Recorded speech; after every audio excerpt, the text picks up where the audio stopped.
Assalamualaikum warahmatullahi wabarakatuh. Di masa pandemi COVID-19 ini, walaupun kita lebih banyak stay at home, namun pendidikan tidak boleh ditinggalkan. Kegiatan-kegiatan di sekolah telah banyak mengalami pengorbanan, termasuk pembelajaran itu sendiri. Maka dari itu, belajar mandiri sangatlah ditekankan. Sebagai bahan untuk belajar mandiri, saya akan menyampaikan materi biologi SMA kelas 11. Selamat mengikuti.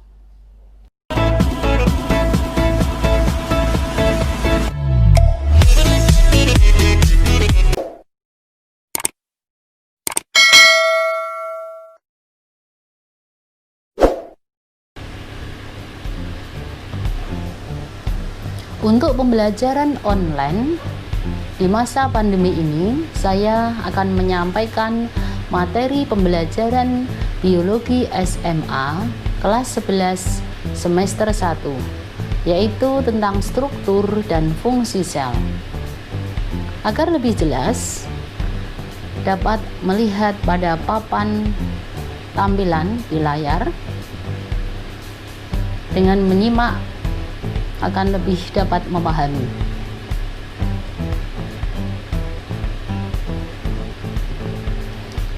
Tujuan pembelajaran pada materi ini pertama mendeskripsikan sejarah perkembangan penelitian mengenai sel, dan yang kedua memahami struktur dan fungsi sel sebagai unit terkecil kehidupan.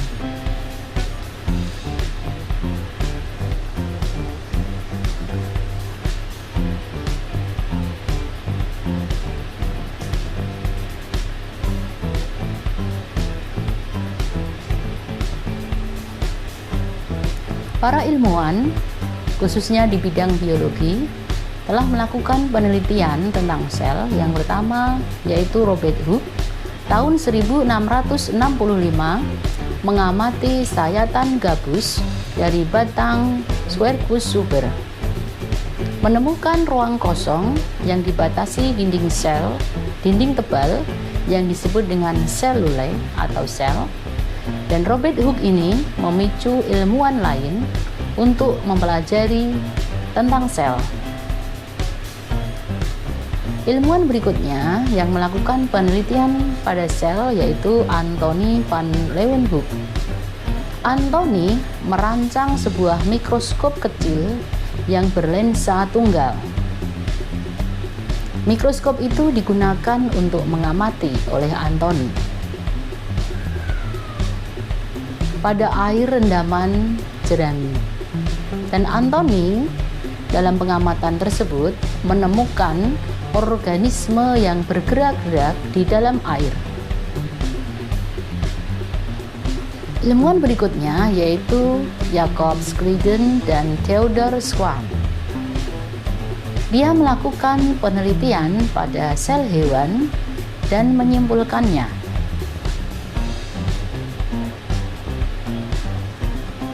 bahwa tiap makhluk hidup terdiri dari sel, dan sel merupakan unit struktural terkecil pada makhluk hidup. Organisme bersel tunggal terdiri dari sebuah sel, organisme lain bersel banyak. Ilmuwan berikutnya adalah Max Koch. Dia menyatakan protoplasma merupakan dasar fisik kehidupan. Protoplasma merupakan bagian penting sel, tempat berlangsungnya reaksi kimia makhluk hidup. Dan muncul teori sel bahwa sel merupakan kesatuan fungsional makhluk hidup atau kehidupan. Selanjutnya adalah Rudolf Virchow. Dia menyatakan omnicellulae ex cellulae, yang artinya semua sel berasal dari sel sebelumnya. Sel sebagai unit pertumbuhan makhluk hidup.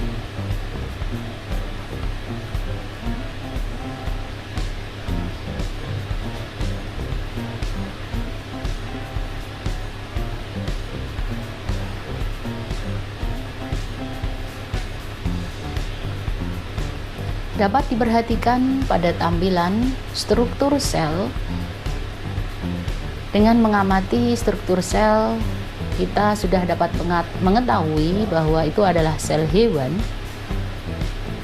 Di sana ditemukan bagian organela sel, ada mitokondria, ada sentriol, ada lisosom, kemudian aparatus Golgi. Sebagai bagian padatan pada isi sel adalah disebut dengan organela sel, sedangkan bagian cairannya adalah sitoplasma. Untuk sel hewan dapat diamati pada prinsipnya tidak jauh berbeda dengan sel tumbuhan. Sel tumbuhan dan sel hewan pada prinsipnya sama, namun ada beberapa organela sel yang hanya dimiliki oleh sel tumbuhan tetapi tidak dimiliki oleh sel hewan, misalnya adalah kloroplas. Sama halnya pada sel hewan tidak dimiliki oleh sel tumbuhan, misalnya adalah sentriol. Nah, seiring dengan perkembangan teknologi dan ilmu pengetahuan,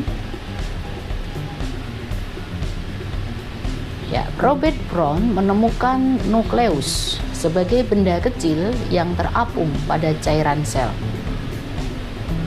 Felix Durjardin beranggapan bahwa bagian terpenting dari sel adalah cairan sel, dinamakan protoplasma.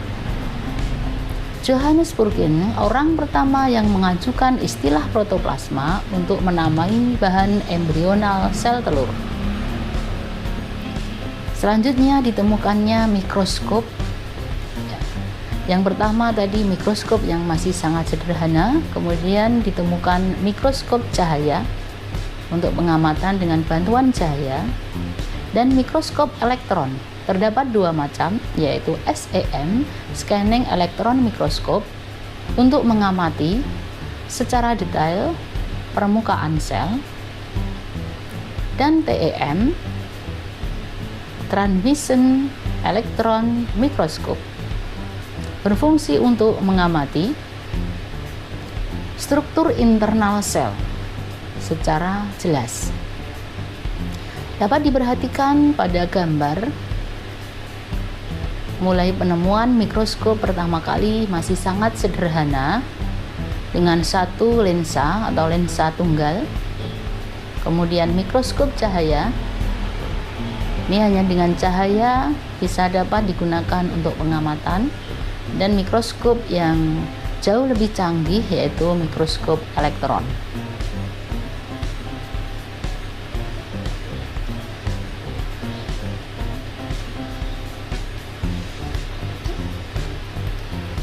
Selanjutnya kita bahas tentang struktur sel.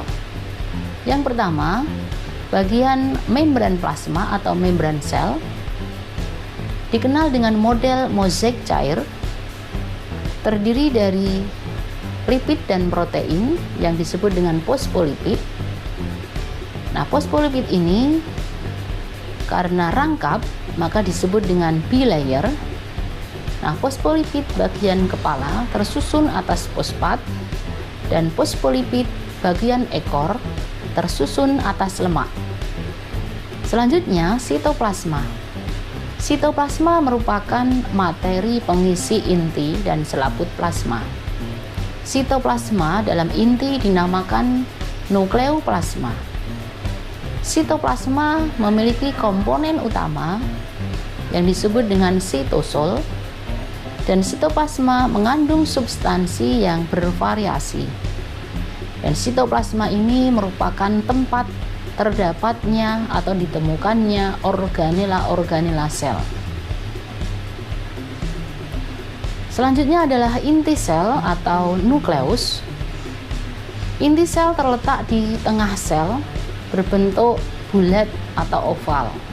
Fungsinya adalah untuk mengendalikan kegiatan sel. Umumnya hanya satu inti pada sel, tetapi ada juga yang memiliki dua inti atau binukleat, contohnya pada paramecium, atau lebih ya, atau dikenal dengan multinukleat, contohnya adalah pada Euceria. Fungsi nukleus yang pertama untuk mengendalikan proses metabolisme sel. 2. Menyimpan informasi genetik atau gen. 3. Untuk mengatur ekspresi gen. Dan 4. Tempat replikasi dan transkripsi gen.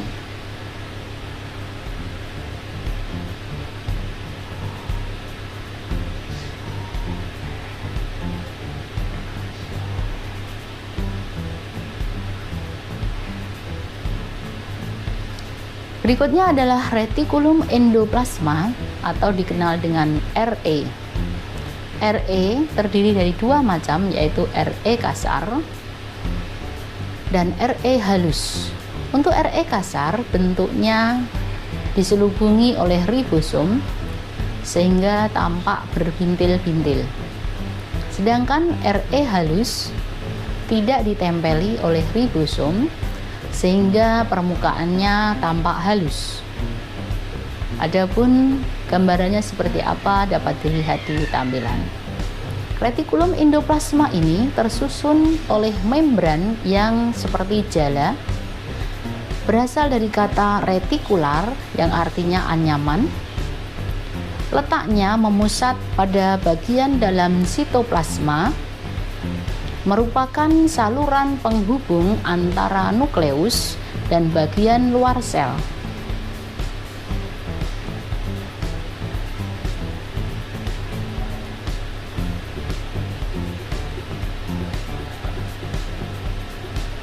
Adapun fungsi retikulum endoplasma yang pertama adalah untuk mensintesis lemak dan kolesterol yang dilakukan oleh RE kasar dan RE halus. 2. Menampung protein yang disintesis oleh ribosom untuk disalurkan ke kompleks Golgi dan akhirnya dikeluarkan dari sel, ini oleh RE kasar. 3. Transportasi molekul dari bagian sel yang satu ke bagian sel yang lain oleh RE kasar dan RE halus. Dan yang keempat, menetralisir racun atau detoksifikasi.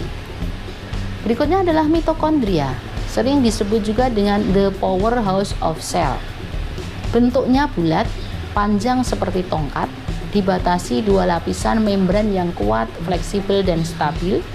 Membran dalam berbentuk lipatan disebut krista. Nah, ruangan dalam berisi cairan matrik mitokondria yang kaya enzim pernapasan dan fungsinya sebagai organela untuk respirasi sel. Berikutnya adalah organela ribosom, merupakan struktur paling kecil dalam sitoplasma. Ada yang bebas, ada pula yang terikat pada retikulum endoplasma. Dan peranan ribosom sebagai tempat dalam sintesa protein.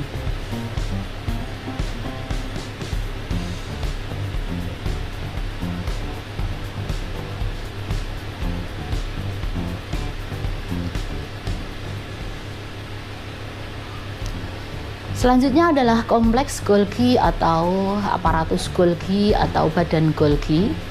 Dijumpai pada hampir semua sel tumbuhan dan hewan, tersebar dalam sitoplasma, merupakan komponen terbesar dalam sel. Antar bagian badan Golgi berhubungan dengan struktur membentuk jala, dan peran badan Golgi adalah untuk sekresi sel. Dapat diperhatikan pada gambar. Adapun fungsi kompleks Golgi sebagai tempat sintesa polisakarida, membentuk membran plasma.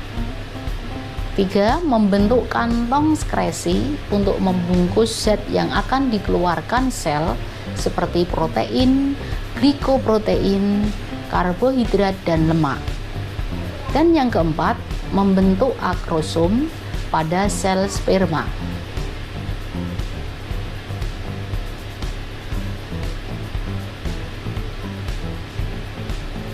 Berikutnya lisosom. Lisosom ini merupakan membran kantong kecil yang berisi enzim hidrolitik yang disebut dengan lisozim. Berbentuk agak bulat, dibatasi membran tunggal. Terdapat pada semua sel eukariotik, terutama sel yang bersifat fagositik.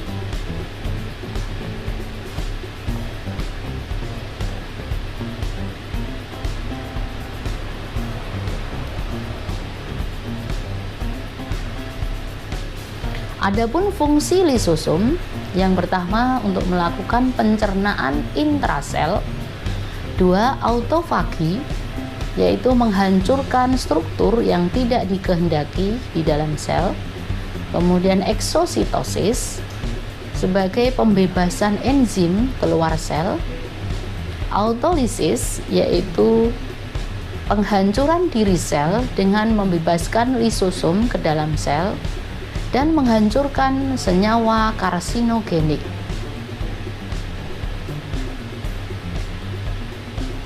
Berikutnya kloroplas. Kloroplas hanya terdapat pada sel tumbuhan dan alga. Mengandung pigmen kloroplas yang dinamakan dengan klorofil. Bahan dasar kloroplas adalah stroma. Tempat berlangsungnya fotosintesis yang terjadi dalam 2 tahap, yaitu reaksi terang pada grana dan reaksi gelap pada stroma.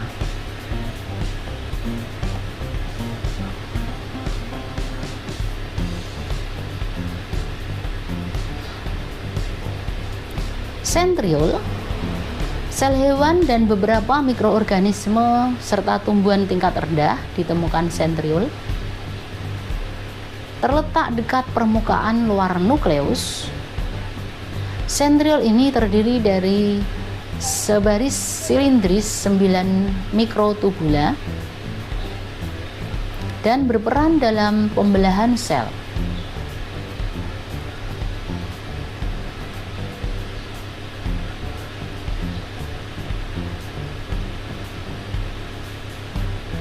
Nah, yang terakhir, sebagai bahan evaluasi dalam pembelajaran ini, kalian diminta untuk menjawab beberapa pertanyaan. Yang pertama, apa saja komponen utama sel sebagai struktur terkecil kehidupan?